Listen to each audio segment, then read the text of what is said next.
हम दंगा फसाद नहीं जानते, हम बूथों पर कब्जा करना नहीं जानते, हम प्रशासन और पुलिस का दुरुपयोग करना नहीं जानते।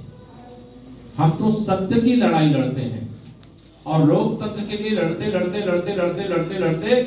जीतते आप सबके आशीर्वाद से अगर आज देश में विश्व के सबसे शक्तिशाली नेता के रूप में जिनको जाना और माना जाता है माननीय नरेंद्र मोदी जी के नेतृत्व में सरकार है, तो उसमें प्रबुद्ध वर्ग की बहुत बड़ी भूमिका है, वयस्क वर्ग की बहुत बड़ी भूमिका है, मातृशक्ति की बहुत बड़ी भूमिका है, युवा शक्ति की बहुत बड़ी भूमिका है। और उत्तर प्रदेश जहां 2012 से 2017 तक पूरा उत्तर प्रदेश त्राहिमाम कर रहा था, कोई ऐसा जिला, कोई ऐसा विधानसभा, कोई ऐसा क्षेत्र नहीं था जहां लोगों के जमीन, मकान, दुकान कब्जा न किए जा रहे हो। अपहरण एक उद्योग बन गया था, कोई लूट ले अगर रास्ते में जाते हुए आपको तो थाने में उसकी रिपोर्ट नहीं लिखी जाती थी। जिले के प्रशासन को, थाने और तहसील को कुछ गुंडे, अपराधी और माफिया किस्म के लोगों के इशारे पर संचालित किया जाता था। लेकिन 2012 से 2017 तक जब इन अत्याचारों का सामना पूरे प्रदेश की जनता ने किया और देश में माननीय नरेंद्र मोदी जी के नेतृत्व में सपा की सरकार रहते हुए भी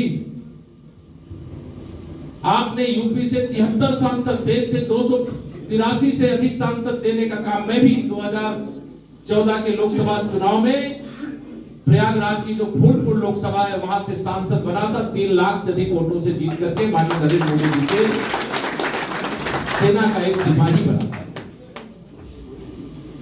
लेकिन 2017 का जब चुनाव आया तो मुझे पार्टी नेतृत्व ने उत्तर प्रदेश के अध्यक्ष के नाते बागडोर सौंपा। उस समय हमारे विधायक विधानसभा में 40 की संख्या में, लेकिन हमने तय किया था कि हम जनता के आशीर्वाद से उत्तर प्रदेश में सरकार बनाने का काम करेंगे। अगर वोट देने से हमारे और हमारी आने वाली पीढ़ियों को गोली खाने से बचने का मौका मिल जाए, दंगे की आग में झुलसने से बचने का मौका मिल जाए, उनकी प्रतिभा को जो कुचला जा रहा था कुचलने से बचाने का मौका मिल जाए, भ्रष्टाचार को पूरे जड़मूल से खत्म करने का मौका मिल जाए, तो यह लड़ाई हम लोगों को लड़ना चाहिए। और आप सबके आशीर्वाद से हम लोगों ने 2016 में, जब मैं 8 अप्रैल 2016 को अध्यक्ष बना, तो पार्टी के सभी कार्यकर्ताओं के साथ उत्तर प्रदेश की जनता के आशीर्वाद से यह लड़ाई हम लोगों ने लड़ी। और जब 2017 का विधानसभा चुनाव हुआ तो 325 विधायक भाजपा गठबंधन की जीत करके आए और आदरणीय योगी आदित्यनाथ जी के नेतृत्व में भारतीय जनता पार्टी की सरकार बनी। आपसे मैं केवल एक सीधा सवाल पूछूं कि भारतीय जनता पार्टी की सरकार और समाजवादी पार्टी की सरकार में क्या अंतर है, तो मुझे कोई बताना पड़ेगा क्या आपको? नहीं। जमीन और आसमान के बीच का जो अंतर होता है वह अंतर भाजपा और सपा के बीच में। 2019 का लोकसभा चुनाव आया, सपा बसपा कांग्रेस ने गठबंधन कर लिया। माननीय नरेंद्र मोदी जी देश के प्रधानमंत्री बने न रह पाए, इसके लिए एकजुट हुए।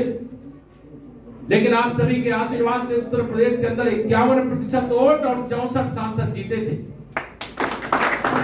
मैनपुरी में तो आदरणीय स्वर्गीय मुलायम सिंह जी के प्रति हमारे राष्ट्रीय नेतृत्व के मन में कोई दुर्भावना नहीं थी, इसलिए यहाँ ना हमारे प्रधानमंत्री जी प्रचार उस समय करने आए थे, ना उस समय के हमारे राष्ट्रीय अध्यक्ष माननीय अमित शाह जी प्रचार करने आए थे।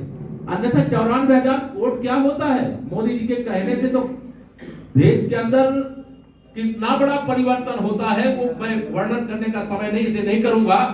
अगर मैनपुरी लोकसभा में माननीय प्रधानमंत्री की एक सभा हो जाती तो 2019 में ही भारतीय जनता पार्टी के सांसद प्रेम सिंह शाह के निधन करके, ये जो गली गली घूम रहे हैं ऐसे नहीं घूम रहे, एक सभा करने नहीं जाते थे अखिलेश जी। और अंदर की बात यह है, मुझे तो लग रहा है कि पूरा परिवार मिलकर के अखिलेश यादव जी की पत्नी डिम्पल यादव को हराना चाहता है, तो मुझे लग रहा है। लेकिन हम उनके भरोसे नहीं, हम तो आपके भरोसे जीतने का आशीर्वाद, आपके भरोसे जीतने का आशीर्वाद मांगने के लिए आए हैं।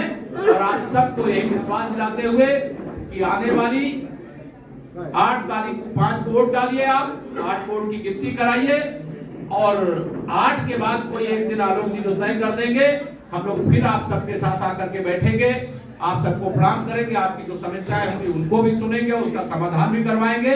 लेकिन आज आचार संहिता की मर्यादा में बहुत सारी चीजें नहीं बोल रहा हूं, लेकिन यह आपको भरोसा दिलाता हूं कि अब भाजपा आप सबके आशीर्वाद से है। अगर 27 साल से गुजरात में है तो गुजरात मॉडल यूपी में भी चल रहा है। तो 27 के बाद अभी 5 साल के लिए फिर आने जा रहे हैं। अभी तो 5 साल हुआ है, अभी तो आप ये सपा सैफई परिवार ने अभी तो झांकी देखी है, अभी पूरी पिक्चर बाकी है। बहुत बहुत धन्यवाद। भारत माता की, भारत माता की। आपको जेड श्रेणी की अगर उत्तर प्रदेश की ओर सुरक्षा समिति ने सुरक्षा दिया, अब जब चाचा भतीजे एक हो गए तो सुरक्षा खतरा है क्या? नहीं। और उनकी सुरक्षा घटा दी गई तो उनको लग रहा है कि हमारे जैसे प्राण निकाल दिए गए। कोई भी विधायक बनता है, आप पता करिए, जो लोग न जानते हो विधानसभा का इतिहास जानिए, जो विधायक बनता है उसे विधायक का आवास मिलता है। वो कार्यालय चलाने का कार्यालय नहीं मिलता, कार्यालय चलाने के लिए अलग से आवंटन होता है। कल से प्रचार कर रहे हैं कि हमारी सीबीआई जांच करा रहे हैं, हमारी सुरक्षा ले लिया, हमारा आवास। अरे हमें क्या पड़ी है, अगर तुम गलत करोगे तभी ना कुछ करेंगे। और यह भी मैं आप सब लोगों के बीच में कह करके जा रहा हूं, किसी से डरने की आवश्यकता नहीं है, हम किसी को डराते नहीं हैं।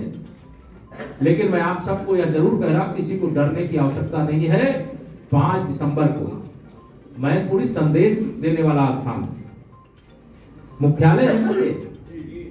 सुबह मतदान शुरू होने से पहले ही इतनी लंबी लाइन लगा दो तो आजकल सोशल मीडिया, ये मेरे मीडिया के मित्र बैठे हैं ना सब सामने, तुरंत दिखाएंगे मैनपुरी में लंबी लंबी लाइनें लगी हैं बूथों पर। तो पूरे मैनपुरी के अंदर संदेश जाएगा और ऐसा संदेश जाएगा जो मैं 35% कह रहा हूं। आप सब अगर एक बार लाइन लगा दो, आप भरोसा रखना, चुनाव सपा के जीतने की बात तो स्वप्न की तरह है, जमानत बचाना मुश्किल हो जाएगा। मैं जानता हूं यदुवंशियों में भी बहुत गुस्सा है, उनको कम नहीं सताया है इन लोगों ने। पता ही सही बात कह रहा हूं कि नहीं कह रहा हूं? 2012 में मेरे बच्चे का साथ अपहरण हुआ था तो मेरे ही खिलाफ 307 का मुकदमा लिखा गया था। सुन लीजिए, मैं तो जानता नहीं। ये हमारा बेटा है साहब। मैं डीलर संघ का जिलाध्यक्ष भी हूँ वर्तमान में। तो आज भी बहुत सारी धमकी देते हैं। चिंता मत करो, अब उनको कैसे धमकी तो हम नहीं दे रहे हैं, लेकिन आपकी धमकी के बल पर कुछ होने वाला नहीं है। सुशासन जारी तो हमारी है। क्या बात, बहुत आप में से कोई आपका भार बांका नहीं कर सकता। कोई गुंडा अपराधी हो, आप शिकायत करिएगा, आप करें, अगर अपराध अगर कोई करेगा तो मुकदमा उसके खिलाफ लिखा जाएगा। अपराध करने वाले को जेल जाना पड़ेगा। ये जो सत्ता का दुरुपयोग करने का युग था वो समाप्त हो गया जी। भारतीय जनता पार्टी जहां सरकार में रहती है बार बार लौट के आती है। आपको मालूम है ना, आज गुजरात में मतदान हो रहा है, 27 साल से हमारी सरकार है। और इस बार के चुनाव में मैं वहां भी प्रचार के लिए गया था, 5 दिन था वहां पे। और 27 साल बाद भी जो सरकार बनने जा रही है, 27 साल में जितनी अधिक सीटें जीत करके हमने कभी सरकार नहीं बनाई, उससे बहुत अधिक सीटें जीत करके इस बार हम सरकार फिर बनाएंगे। ये क्यों हो रहा है? मोदी है तो मुमकिन, मोदी है तो भरोसा है।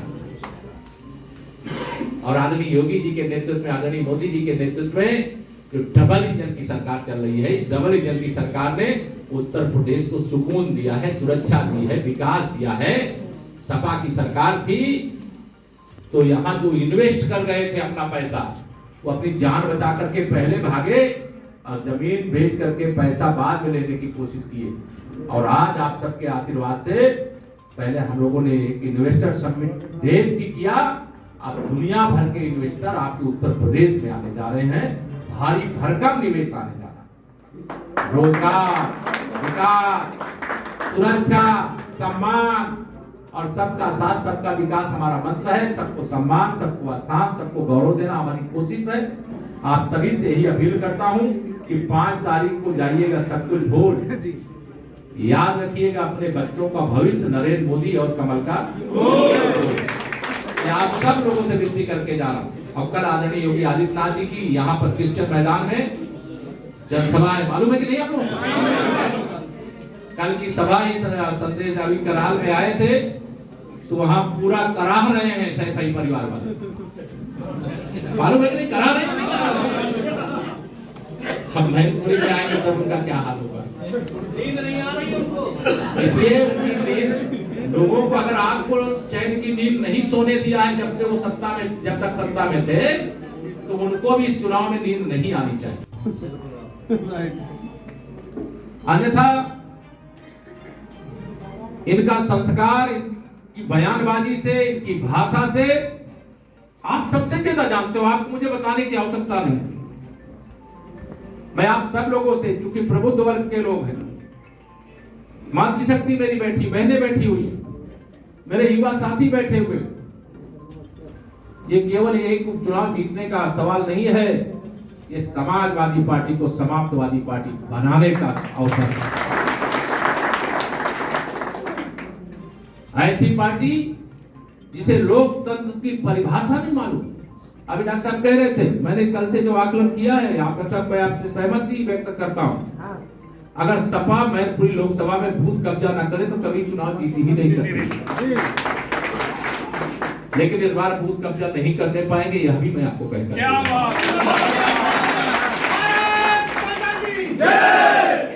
हम निष्पक्ष चुनाव के पक्षधर हैं। अब जब निष्पक्ष चुनाव की बात आती है तो मैं पूरे मैनपुरी लोकसभा का जो हिसाब लगाया हूं उसमें 100 में से 65% वोट हमारा है। 35% में बंटवारा है और बंटवारे में भी हमारा।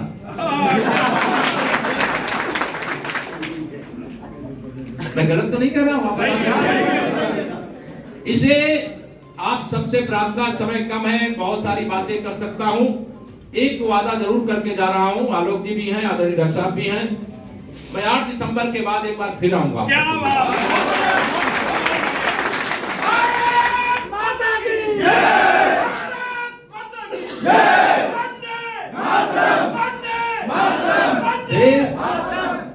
देश के खजाने की चाबी भी मैनपुरी के पास आ जाएगी 5 दिसंबर को आप वोट के आधार पर, और प्रदेश के खजाने की चाबी तो आपके पास पहले से है। हम लोग विकास करना चाहते हैं, ये घोटाला करना चाहते हैं। जब इनके घोटालों की जांच होती है तो कहते हैं जांच क्यों करवा रहे हो? प्रदेश को लूटा तो जांच नहीं होगी। अगर चाचा बता रहे मुझे भतीजा जांच से मार डालेगा, उससे खतरा है मुझे सुरक्षा। और आज उनका दुखद निधन होने के बाद उपचुनाव की नौबत आई। भारतीय जनता पार्टी के नेतृत्व ने श्री रघुराज सिंह साक्य जी को यहां पर अपना प्रत्याशी बना करके भेजा। मुझे लगता है समाजवाद एक परिवार के अंदर बंधक बना करके रखा नहीं जा सकता। रखा जा सकता है क्या? नहीं। वो जातियों का भी, अपने जाति के भी नहीं, अपने केवल परिवार के सगे हैं। और यह समाजवाद के किले को धराशायी करने का मौका है मेरे भाई बहनों 5 दिसंबर को। और लगातार चाहे श्री अखिलेश यादव जी हो, चाहे उनके चाचा, चुनावी चाचा श्री शिवपाल सिंह यादव, अभी कल से आपने देखा होगा मीडिया में, सोशल मीडिया में, शिवपाल सिंह यादव जी ने हमारे भाजपा के प्रत्याशी रघुराज साक्य जी के बारे में किस भाषा का प्रयोग किया, देखा है किसी ने? जब विधानसभा का सत्र चल रहा था उस समय श्री अखिलेश यादव जी नेता विपक्ष के नाते जो उल्टा सीधा बोलना था सरकार के खिलाफ बोले। जब मैं जवाब देने के लिए खड़ा हुआ तो अपना आपा खो बैठे और उन्होंने जो शब्दों का प्रयोग किया वह शब्द मुझे बताने की आवश्यकता नहीं है। मैंने कहा श्री अखिलेश यादव जी और शिवपाल यादव जी, आपकी गाली का जवाब हम गाली से नहीं देंगे। आपकी गाली का जवाब उत्तर प्रदेश की जनता, उत्तर प्रदेश की जनता, मैनपुरी की जनता कमल के फूल की बटन दबा करके देने का काम करेगी। और आप सब जानते हैं, जो भारतीय जनता पार्टी के प्रत्याशी हैं अगर सांसद बनेंगे तो जिसकी इच्छा होगी, जो चाहेगा जब मिल लेगा। लेकिन अगर समाजवादी पार्टी की जो प्रत्याशी हैं अगर वो सांसद बनेगी तो आप उनको कभी मिल पाओगे क्या? जोर से बताओ, मिल पाओगे क्या? ये हाथ जोड़ करके बगुला भगत की तरह तब तक आपके बीच में